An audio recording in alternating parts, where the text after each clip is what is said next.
Gördüyünüz adam qələmi ilə milli damarları, cərrahı bıçağı ilə də xəstə insanların ürəklərini müalicə edirdi.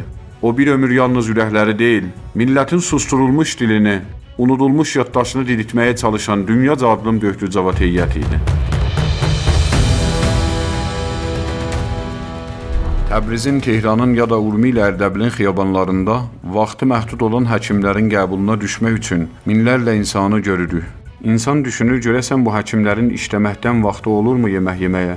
Çətindir, amma bir həkim var idi, dünya şöhrətli cərrah idi. Universitetdə ustad, kliniklərdə cərrah.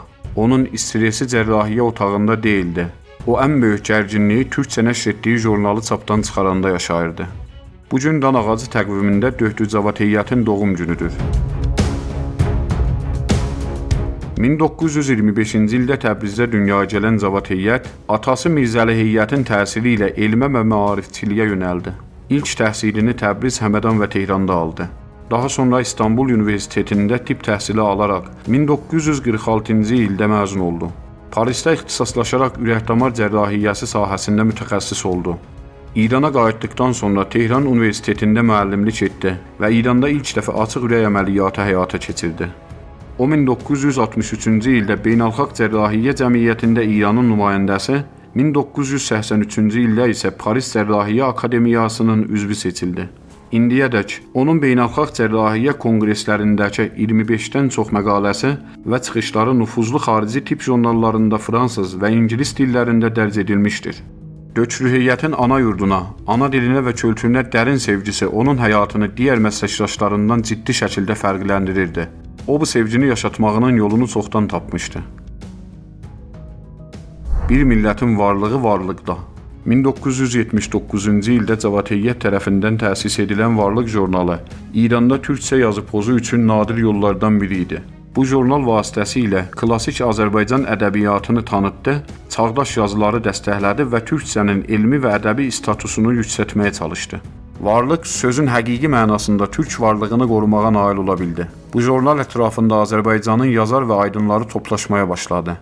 Profesor Həmid Nütqə, Məhəmmədəli Fərzanə, Həsən Məcidzadə Savalan, Kərim Məşrutəçi Sönməz, Mənzuri Xameneyi, Səməd Sərdariniya, Qulam Hüseyn Beycdeli kimi şəxsiyyətlər varlığın parlaq qələmləri oldu.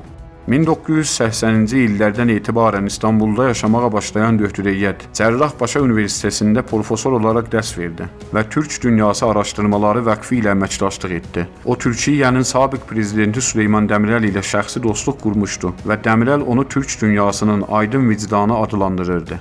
Bundan çox əvvəl Cavad heyət atası Mirzəli heyət və qardaşı Firuz heyət ilə birlikdə 1956-cı ildə İran-Türkiyyə Dostluq və Kültür Cəmiyyətini qurmuşdu. Bununla yanaşı 1993-cü ildə Türkiyənin Tehrandakı səfiri Qoxmas Aktanır ilə birlikdə Tehranda Türk Kültür Mərkəzini açaraq İranlı öğrencilərin Türkiyədə təhsil almalarına yol açdı. Sevginin nə o üzü olar, nə bu üzü. Azərbaycanın qəlbi harda döyündüsə Döktür heyət də orada oldu.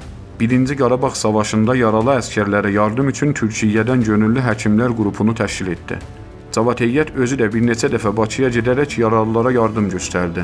Bununla bərabər 1993-cü ildə Kəlbəcərin işğalından sonra Süleyman Dəmirələ məktub yazaraq yardım istədi. Məktubun bir nüsxəsi İranın o dövrdəki Xarici İşlər Naziri Əli Əkbər vilayətiyə də göndərilmişdi. Onun bu addımları Azərbaycan xalqının yaddaşında iz qoydu. İranda və dünyada həkim kimi məşhur olsa da, o eyni zamanda bir dil mücahidi idi. Türkcənin fars dilli mühitdə elmi və ədəbi rəsmiyyət qazanmasına çalışdı. Türk dilinin fars ədəbiyyatına və elminə təsiri adlı əsərə İran ziyalı dairələrində səs salmışdı. O konferansda türkcənin mədəni olduğunu vurğulayırdı. Cavad heyət Varlıq jurnalında yüzlərlə elmi, ədəbi, dilçilik mövzusunda məqalələr yazdı. Əsərləri arasında türk dilinin tarixi inkişafı, Azərbaycan ədəbiyyatında klassiklər və onların dili kimi əsərlər yer almaqdadır. Döktür heyət 2014-cü ilin avqust ayında Bakıda barlı bəhrəli həyatına vəda etdi. Rəsmi törənlə 2-ci fəxri xiyabanda torpağa tapşırıldı. Onun yazdıqları, binövrəsini yaratdığı işlər, əməliyyat etdiyi insanlar və dəstəklədiyi öğrenci və alimlər yaşayır. O bir millət üçün təhcə şəxsiyyət yox, simgə idi.